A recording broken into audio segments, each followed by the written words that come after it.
I like how this family, through time, just replaces each member with the exact same member.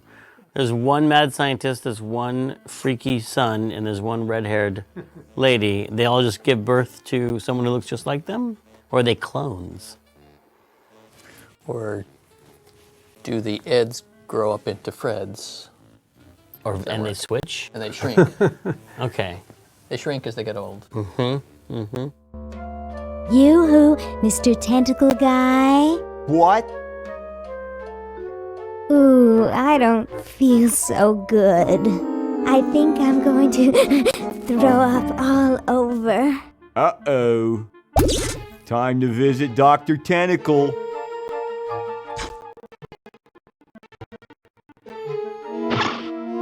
Well, well, what have we here? I feel pukey. Indeed. All right, now hold still. Are you gonna use your scalpel? No, of course not. Darn. Do you want to use mine? No.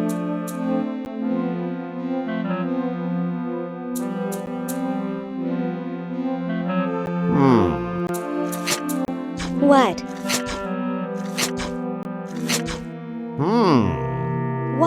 What? Just as I suspected. What?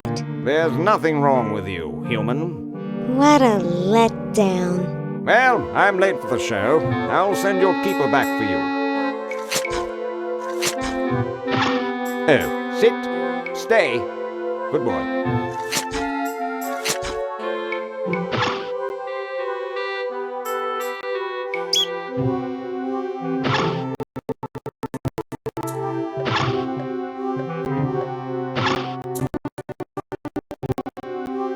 Ooh, blue tentacle. I forgot there's different colors. Blue tentacle. Which raises the question, purple tentacle went off and kind of like, who did he mate with to create Obviously. Wait a second. No, that would be blue and... Yeah, blue and red. His parents must have been...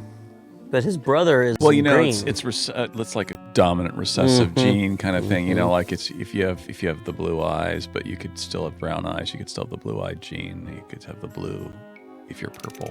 You know.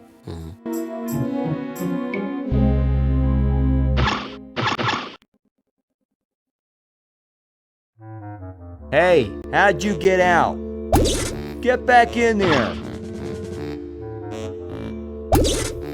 I wish Dr. Tentacle would stop losing patience. Yoo-hoo, Mr. Tentacle Guy. What? I have to go to the bathroom. Ha, that's a good one. Imagine a human using a bathroom. Come on, let's take a walk.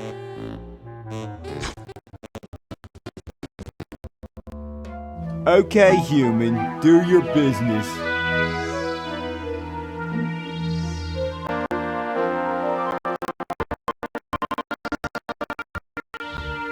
The reason for the way Day of the Tentacle looks is because of Monkey Island 2 and how it translated and how technology back then just mutilated my illustrations. And so for the next round, I knew to overcome that challenge was to simplify the backgrounds so then I could eliminate most of those floating pixels. All the noise. Right? All the noise. So it was a lot of work because once I scanned it in, I had to clean it all up. So I chose this very like paper cutout kind of simple backgrounds just to make it look like it was supposed to be this way, that it was supposed to be clean. And didn't you also scan them in black and white and paint them in D-Paint? Like, I don't think you colorized them before you No, scanned them. I did. These are all markers. Right? These are all markers. But didn't you pump the I pumped up the palettes. Yeah, so out of the wall is completely, like, it's one color of gray right back it was there. all like 100 colors of gray, and I would just pick one of them to represent that wall. Oh, so I always tell I people you cleaned it scanned all them up. in black and white. Nope. That's a big It lie. was that's a big lie. Everybody, that's a big lie. So this is all markers, yeah. And I don't want to be And I had to critical, clean it Peter, up. but I have a feeling some of your vanishing points don't line up. Yeah, and that, again, thank you. Again, that was a challenge for me because I love perspective and proper perspective. And so for this game, definitely learning how to let go and go outside my how to be comfort wrong zone. Right, how to correctly. be wrong on purpose. It's like you was love a challenge perspective for so me. much. There's 5 different Oh, perspectives. I was fighting myself every day just doing this. But you know, I knew, in the end, it was going to be okay because that was what we chose to do together.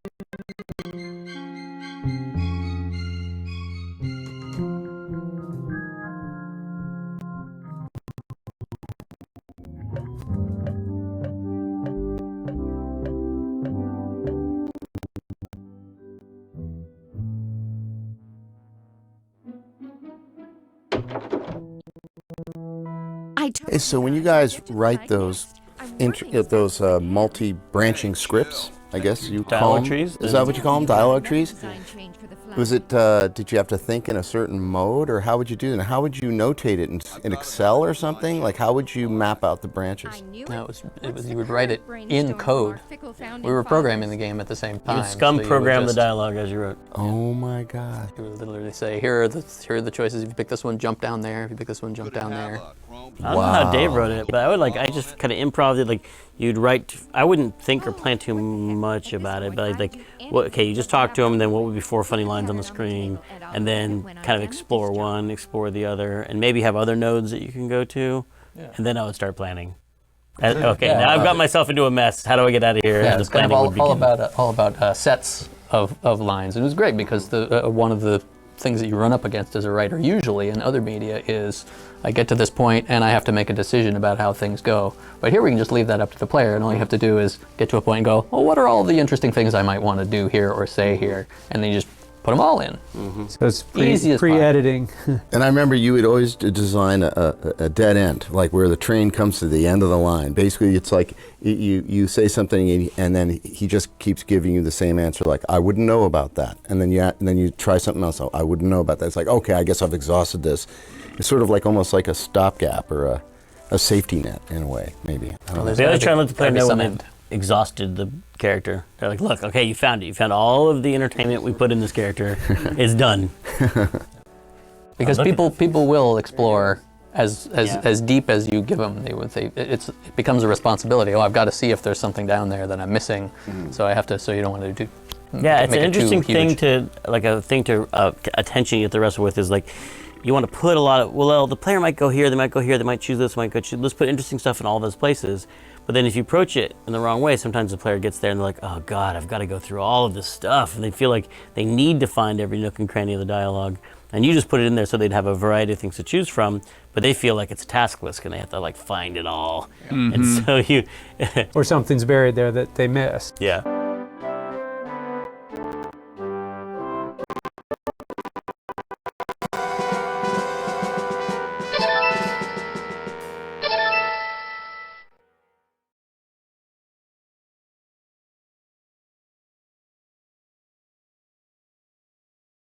So as soon as Hoagie gets that battery working, we're set. I'm afraid not. We still need a diamond for the main unit. And your friend in the future needs power too, if she's still alive. Alive?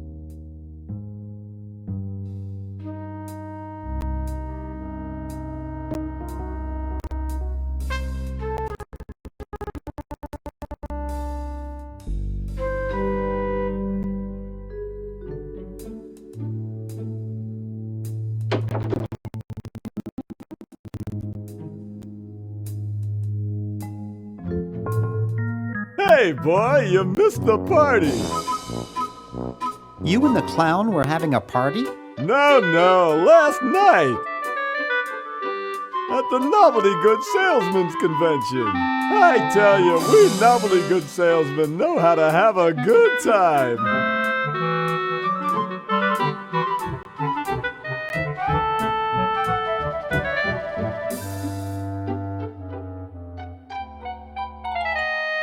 Gotta run. Ciao, kid.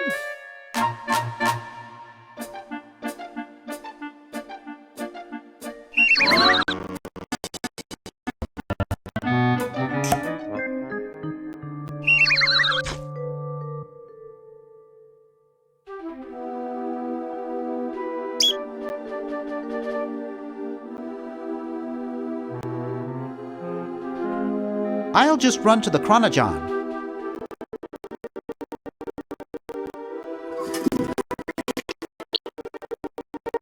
There's something in the Chronojon.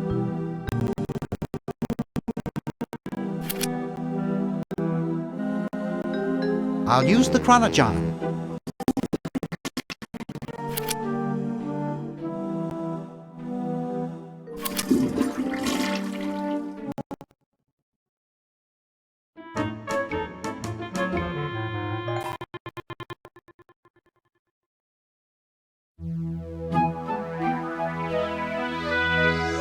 Yoo-hoo, Mr. Tentacle Guy. It's about time.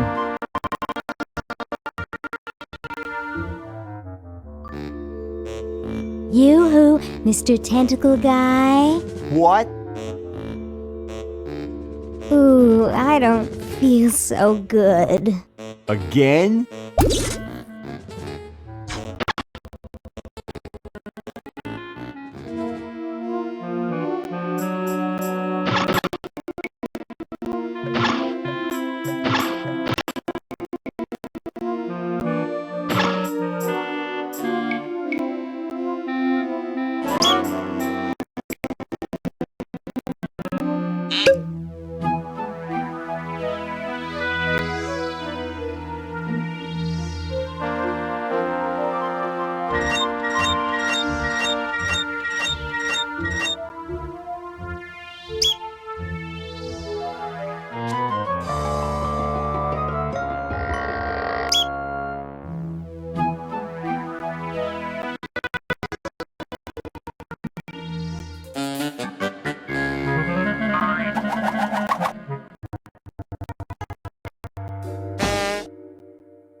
Slippery little devil.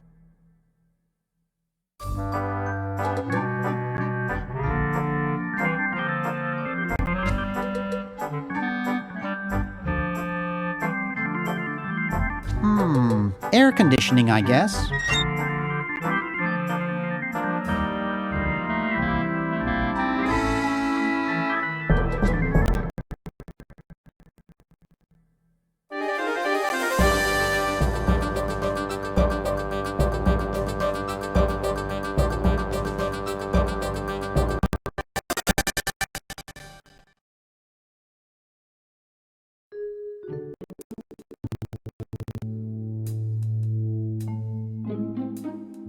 Slippery little devil.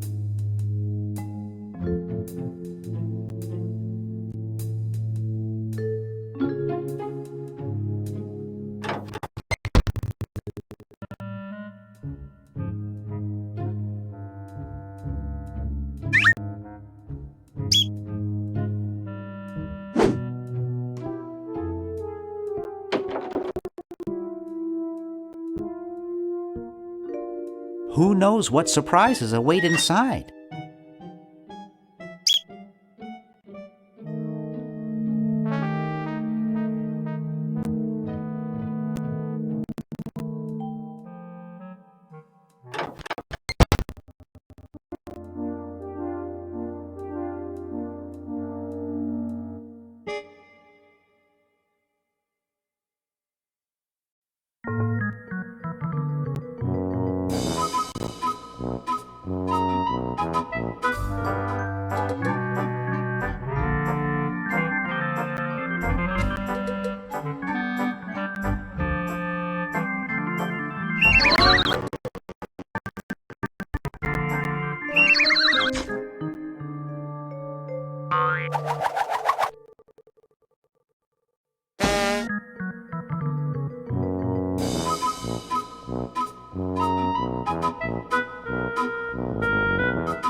Thanks.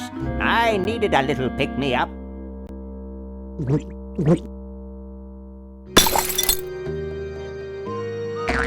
Must open safe. Must sign contract. Must provide for family.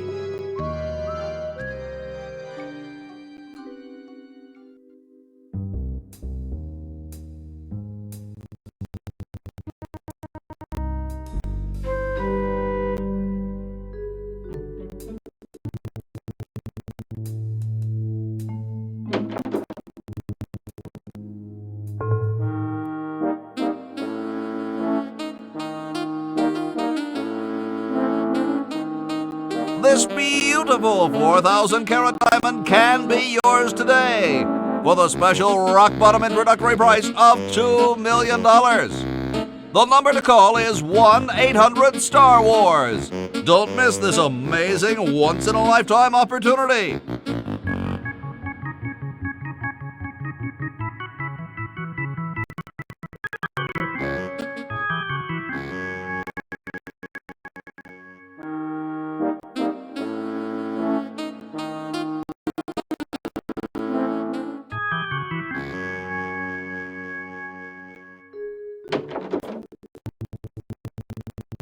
It's use. That was really disturbing when he shot himself, and then the stick goes right through his brain, which would be fatal. Very disturbing. It's true. They would never. But then he's got a depressed sigh afterwards. So you know he's fine, even though he's still suicidal. You notice the nice pink box, the Chinese pink box for that you get in Chinatown. Is that for That's like right almond there. cookies? He's got like a little selection of. How sad can he be? I just thought that was donuts. Well, it's true about that theme, the suicide theme, or cigarettes for another matter. I think we used to have characters sometimes lighten up and stuff. There was no ESRB when we made this. Yeah.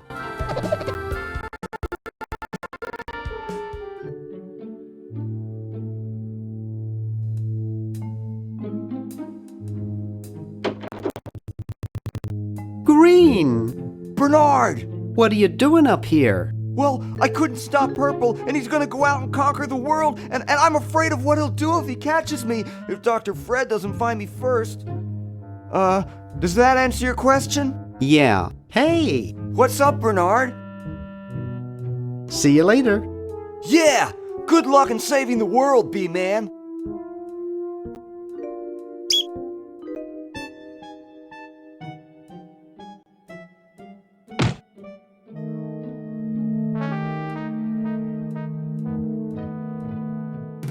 Wow, this is loud.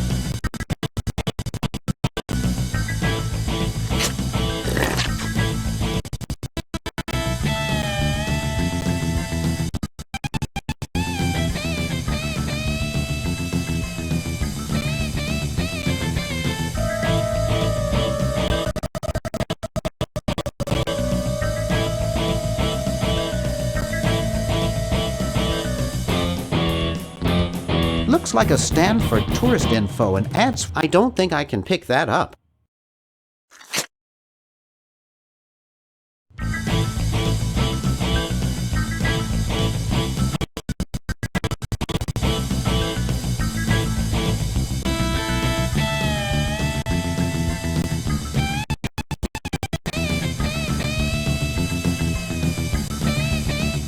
Whew.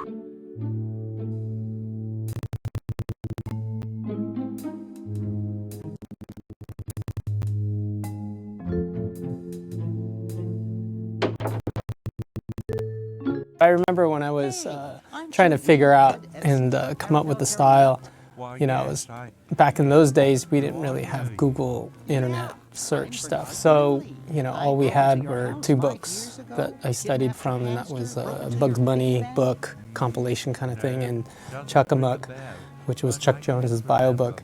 And I remember to do research we had to use VHS tapes. And we watched all those classic Saturday morning cartoon stuff, and we would pause and look at, or for me, I was studying looking at these old cartoons, and except when you pause on a VHS, you always get the line. Tracking. Oh, it was awful. Yeah. But that was how I was studying and trying to come up with, shapes and and just study layout. And then, yeah, it worked out. You.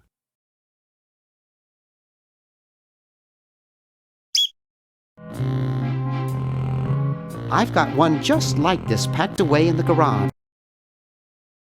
Jeepers!